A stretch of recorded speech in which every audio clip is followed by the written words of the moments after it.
Welcome to my channel. Subscribe, listen and enjoy my stories every day. It was just another morning, another day like any other, except it wasn't. That nagging feeling in my gut had been festering for a while now, creeping up whenever Sarah was late or claimed she'd been too tired to talk after work. She was always glued to her phone, chuckling at messages from friends she never mentioned by name. But that morning, I knew something was different. As we drove up to the mountains for our weekend getaway, she suddenly announced she needed a bathroom break, so I pulled over at a nearby convenience store. She left her phone in the car, casually tossing it onto the passenger seat. I stayed put, busying myself with a magazine in the glove compartment, but then her phone screen lit up. Out of pure reflex, I glanced over. The message was brief, but it told me everything. Can't wait to see you tonight. Same place. It was from someone named Nick, a name I'd never heard her mention. She was already out of the car, heading inside, so I had a few moments alone with my thoughts. Shock hit first, like a punch in the gut. I hadn't expected to find anything like that, hadn't prepared myself for it, hadn't even dared think it might be real. I put the phone down quickly as if it might bite, then took a deep breath. She came back a moment later, glancing at her phone, which she picked up casually without checking the screen. She didn't even seem to notice the tension on my face as I drove us back onto the highway. During the long drive, memories kept flooding back, the early days, how she'd look at me with a spark in her eye, the whispered words we'd share late at night. I couldn't shake the feeling that somehow, I'd missed something crucial along the way. In the passenger seat, she sat with her head turned toward the window, humming along to a song on the radio. I realized then just how far apart we had drifted. She didn't even notice the silence hanging thick between us. That night at the cabin, I pretended everything was normal, even when she slipped away to take a quick call from work. I knew better by then, but I didn't say anything. I needed time to think, to figure out what I was going to do. She returned with a laugh, saying her coworker had told her some hilarious story, but I could barely look at her without feeling the betrayal sting. I tried to focus on the sound of crickets outside, on the cool mountain air wafting through the open window. I couldn't let her see the hurt, not yet. Over the next few days, I watched her more closely than I ever had before. Every little action, every sideways glance at her phone, every whispered "good night" that felt emptier than usual, all of it just fed my suspicions. And then it hit me, she thought I was clueless. She believed her lies, thinking I'd stay in the dark while she enjoyed her secret life. But two could play this game. Once we were back home, I began my quiet investigation. I was deliberate, careful. If she was going to cheat, she was going to get sloppy, and I'd be there to catch every slip. I scoured our shared phone bill, digging into each unfamiliar number. It didn't take long to find Nick's, calls that were supposedly during overtime hours and at odd hours of the night. Patterns started forming, each one more damning than the last. The evidence built quickly. Each clue, each late-night message, each lie disguised as an innocent chat or a girls' night, confirmed what I'd known since that first glimpse of her phone. I almost laughed at the absurdity of it. I'd built a life with this woman, trusting her without a second thought, and she'd thrown it all away for some fleeting thrill. I began to plan. Quietly, methodically, I laid the groundwork, reaching out to a lawyer, exploring my options. I gathered financial records, shifting accounts without a single hint to Sarah. Every morning, I'd look at her over breakfast, barely hearing her small talk, her stories from work, her laugh as she sipped her coffee. I knew she had her own plans, her own secret life, but she had no idea what was coming. One night, as she drifted off to sleep beside me, I thought of confronting her right then and there, thought about shaking her awake and demanding an explanation. But I stopped myself. She'd have excuses, justifications, she'd say it was my fault for being too busy, for taking our life for granted. I knew I'd lose control if I let her feed me those lines, so I took a deep breath, counted to 10, and forced myself to stay silent. Weeks passed, and the tension grew thicker. She'd barely notice my silence, laughing and chatting on her phone while I busied myself with the paperwork. I had a deadline to meet, after all. I was just waiting for the right moment. Ing left to say. That Friday finally arrived, and I was ready. The lawyers were briefed, the documents meticulously prepared, and every last detail of my plan had fallen perfectly into place. Sarah was still blissfully unaware, even as I packed my suitcase and checked the locks on the door, already thinking of a world beyond this house, beyond the quiet agony of our sham of a marriage. I knew she planned to meet Nick that weekend, and I was counting on it. I'd seen it in the way she'd been acting all week, giddy and detached, distracted even as we shared space. She'd spend hours in front of the mirror, touching up her hair, trying on new outfits. Her smile was almost as routine as our lives, plastered on like one of her many office outfits she'd bought over the past few months.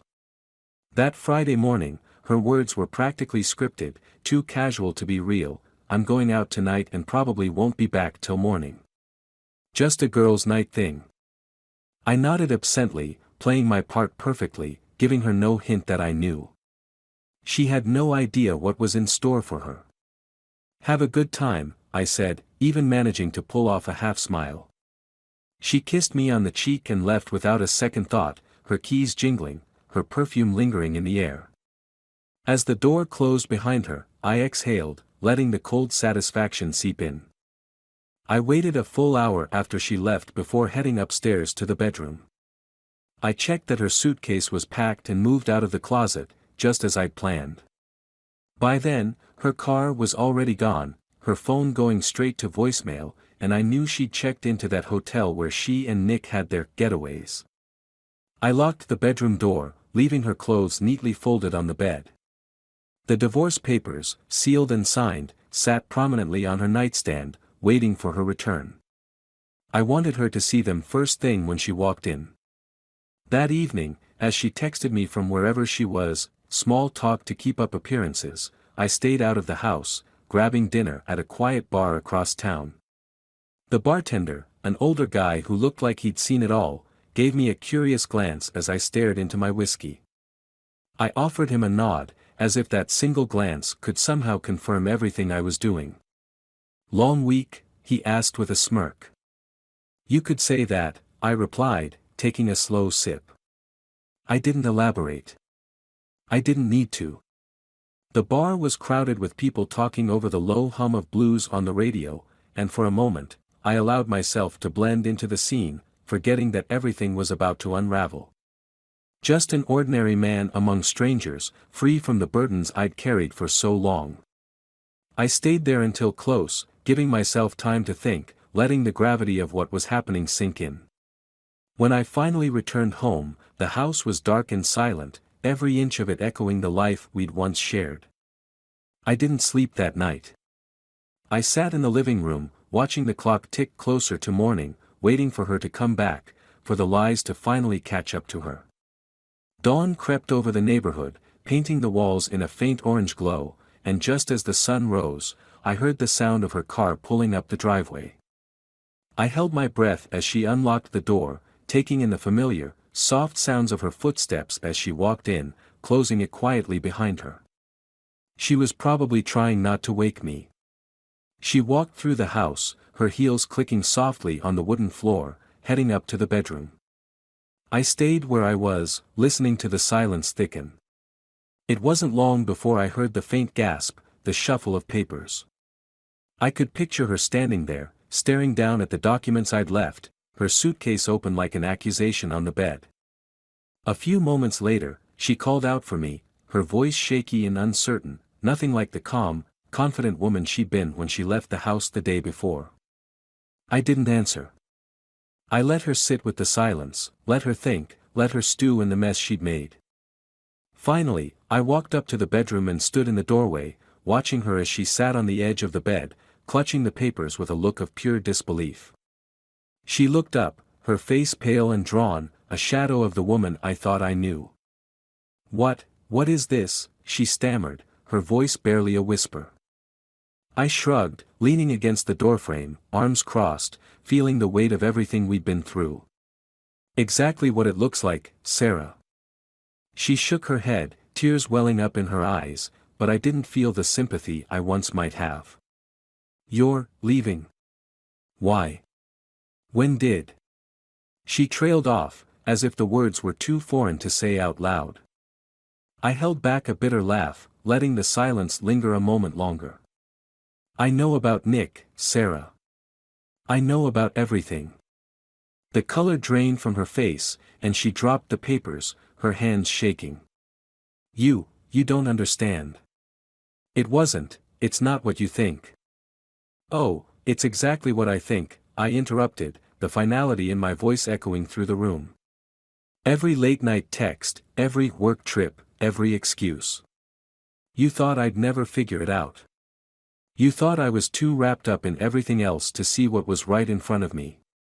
Tears began to slide down her cheeks, and she opened her mouth to speak, but nothing came out. For the first time, she had nothing to say, no justification, no story to hide behind. She just looked at me, her expression slipping between guilt and desperation. Why didn't you just tell me? I asked, my voice low, almost pleading. If this is what you wanted, why not just be honest? I didn't want to hurt you, she whispered, wiping at her cheeks, her hands trembling. I didn't mean for it to go this far. I shook my head, letting the weight of her words wash over me. It was all so hollow, so meaningless now. You knew exactly what you were doing, I replied, the bitterness coating every word. You didn't care about hurting me. You just didn't want to lose the comfort of what we had here. Her shoulders slumped, and she looked down, defeated. She didn't deny it. She couldn't. We sat there in silence, the weight of everything unsaid hanging between us. I didn't feel like explaining myself any further, didn't feel like listening to her excuses. I'd made my peace with this long ago, I was only waiting for her to finally face it. After a few moments, I turned to leave, pausing at the doorway. You have a week to pack up and leave, I said, my voice as cold as I felt inside. I don't care where you go, but this isn't your home anymore. She didn't try to stop me as I walked out, didn't say a word as I descended the stairs and closed the door behind me. I spent the weekend in a quiet motel on the edge of town, away from everything that reminded me of Sarah. The place was cheap, outdated, with faded wallpaper and a rattling air conditioner that barely kept the room cool. But it suited my mood, stripped down, with nothing extra. I didn't want to go anywhere familiar, anywhere that still felt like home, so I stayed here, letting the hours tick by in a blur. Every so often, I'd pick up my phone, half expecting a text from her, an apology, some last-ditch effort to salvage whatever was left between us. But nothing came.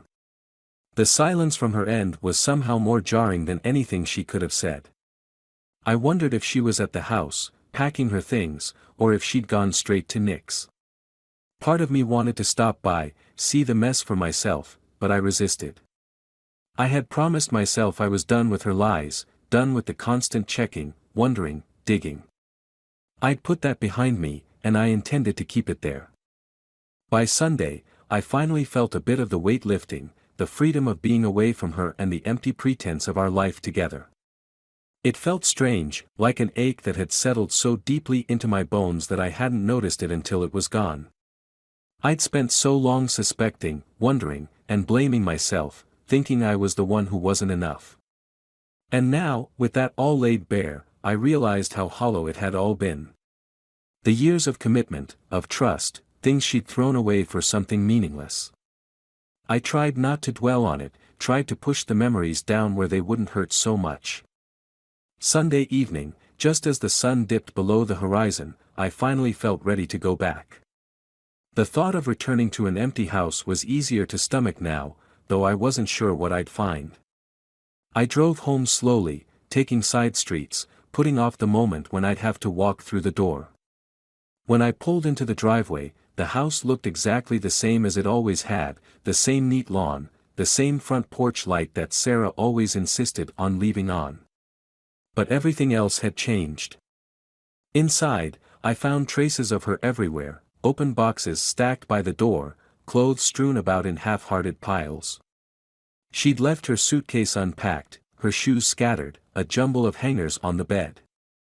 It looked as though she tried to start packing and then given up midway.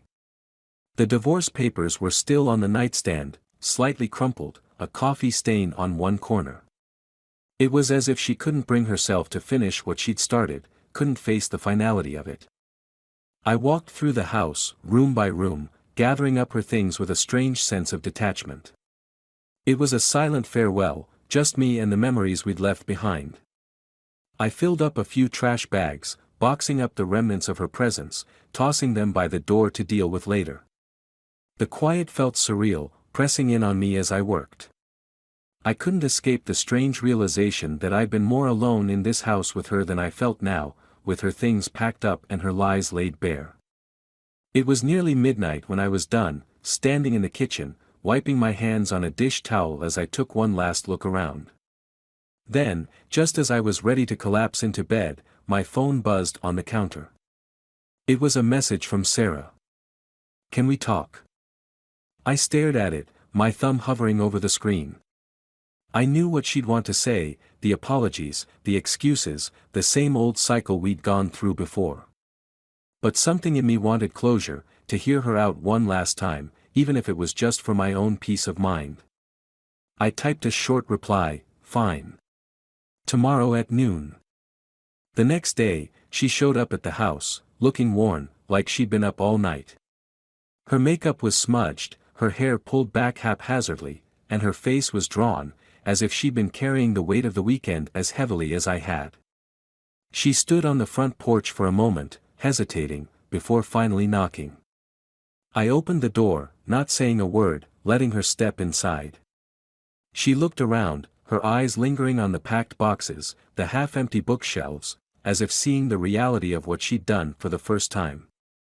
"Thanks for meeting me," she murmured, clasping her hands together. I didn't respond, just led her into the living room, where we sat down across from each other, the silence heavy between us. After a long pause, she took a shaky breath, her eyes darting away. I know I messed up, Mark. I know I hurt you. You think?" I replied, the bitterness slipping out before I could stop it. She flinched, looking down at her hands. I forced myself to calm down, to keep my voice steady. "Why, Sarah? Why did you do it?" She looked up, her face crumpling with shame. "I don't know," she whispered. "At first, it was exciting, something different. But it got out of hand. I didn't mean for it to get this far. I never meant for it to hurt you." "Stop lying," I said sharply. "If you didn't want to hurt me, you could have told me the truth. You didn't have to sneak around, pretend everything was fine." She nodded, tears spilling down her cheeks. "I know. I was a coward, okay? I didn't want to lose this, to lose you. I thought I could keep the two parts of my life separate, but I couldn't. I thought you'd never find out." I shook my head, disgusted at her attempts to justify herself. "So that's it? Just a thrill, a little excitement. That's all we were to you?" "No," she said, her voice breaking. "I loved you, Mark. I still do. I got lost. I didn't know how to stop." The words felt empty, rehearsed. I'd waited so long for an explanation, and now that it was here, it brought no closure. I watched her crumble before me, the tears, the confessions, the regret. It felt like a hollow performance. After a long silence, I finally spoke. "There's nothing left to fix, Sarah. Nothing you can say or do is going to change what happened. You've made your choice, and I've made mine." She looked at me, desperation flickering in her eyes. "Please, Mark. We can try counseling, talk it out, start over. I'll do whatever it takes. Just, don't leave me." The absurdity of it all hit me then. She was begging me to stay, after tearing our life apart, after lying to my face for months. I couldn't help the bitter laugh that escaped. You don't get it, do you? This isn't something we can fix with a few therapy sessions. You destroyed our trust. You chose Nick over us. Her face crumpled, and she buried her face in her hands, sobbing. I'm sorry, Mark. I'm so sorry. I stood up, feeling nothing but exhaustion as I looked down at her. I'll give you a few days to get your things, I said, my voice firm. After that, I want you out. She looked up at me, her tear-streaked face filled with desperation. But I couldn't feel anything for her anymore. I was done with the lies, done with the apologies, done with the hollow promises. Without another word, I turned and walked out, leaving her alone in the empty house that once held so many dreams, so many hopes. As I closed the door behind me, a strange sense of relief washed over me, a feeling of release. The life we'd shared was over, and I was finally free of the weight that had held me down for so long. I walked away, not looking back, feeling the pieces of my past fall away, one step at a time. A week passed after Sarah's departure, and though the house was finally my own, it was hauntingly empty. I went through the motions of my new life in a daze, unsure of what any of it meant anymore.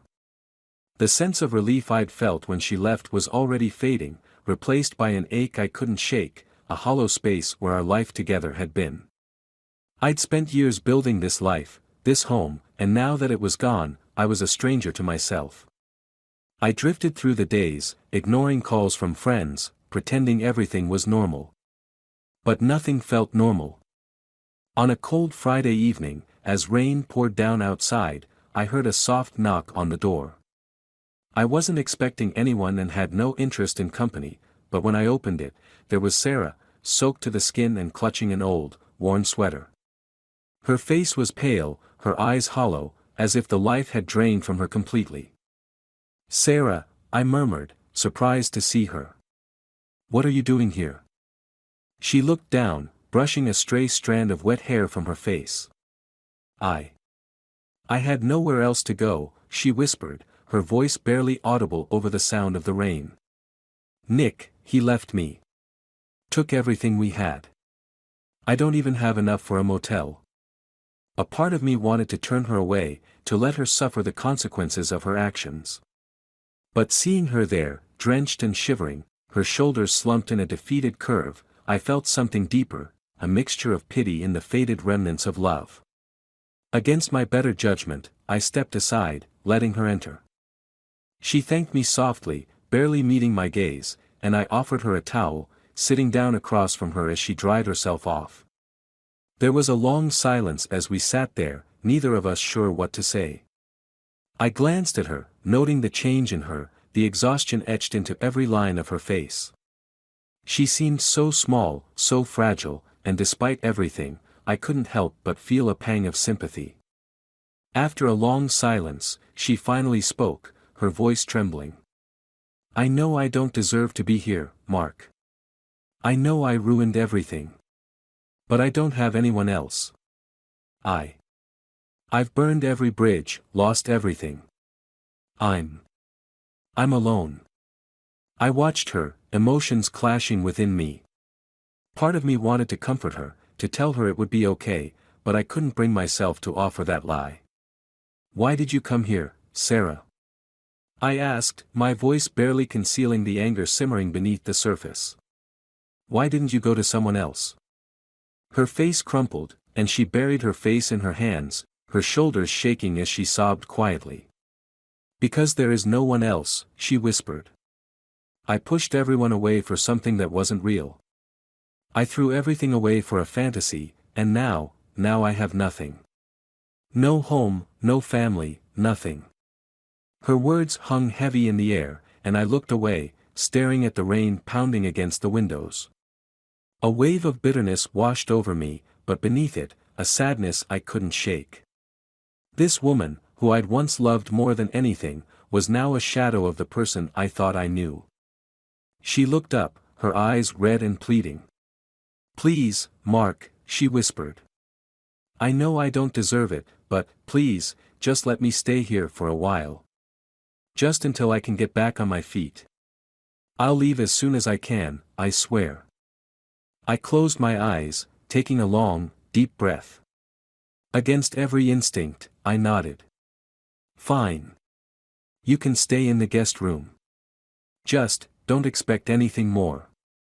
She nodded, murmuring a quiet, thank you, and disappeared down the hallway. I sat there for a long time, alone in the living room, listening to the faint sounds of her settling in. I wasn't sure if I'd made the right choice, wasn't sure if I was making a mistake, but for some reason, I couldn't turn her away. The days that followed were a blur of tension and silence. We barely spoke, drifting through the house like ghosts, each of us haunted by memories of what had been. I'd catch glimpses of her from time to time, staring blankly out the window, lost in her thoughts, or quietly sobbing when she thought I couldn't hear. The sight of her like that stirred something in me, but I forced myself to stay distant, to remember the betrayal that had led us here. Then, one night, I was woken by a soft knock on my door. I opened it to find Sarah standing there, her face pale, her eyes rimmed with dark circles. "Can we talk?" she whispered, her voice barely a breath. Reluctantly, I nodded, stepping aside as she entered. She sat on the edge of my bed, looking down at her hands, twisting them nervously. After a long silence, she spoke, her voice breaking. "I know I don't have the right to ask for anything from you, but I need to tell you something." I watched her, saying nothing, waiting. She took a shaky breath, meeting my gaze. "I didn't just lose you, Mark. I lost everything, every piece of myself. When Nick left, I realized he didn't care about me. He never did. He just used me, and I let him because I thought I was missing something, thought there was more out there than what we had." Her voice cracked, and she looked down, tears slipping down her cheeks. "But I was wrong. I've been wrong about everything. I thought I could replace what we had, but now I realize I can't. There's nothing out there for me." I closed my eyes, her words hitting me harder than I'd expected. For so long, I'd wanted an apology, wanted her to admit the pain she'd caused, but now that it was here, it brought no relief, only a deeper sorrow. "I don't know what you want me to say, Sarah," I murmured, feeling the weight of the years pressing down on me. "It's too late for apologies. Too much has happened."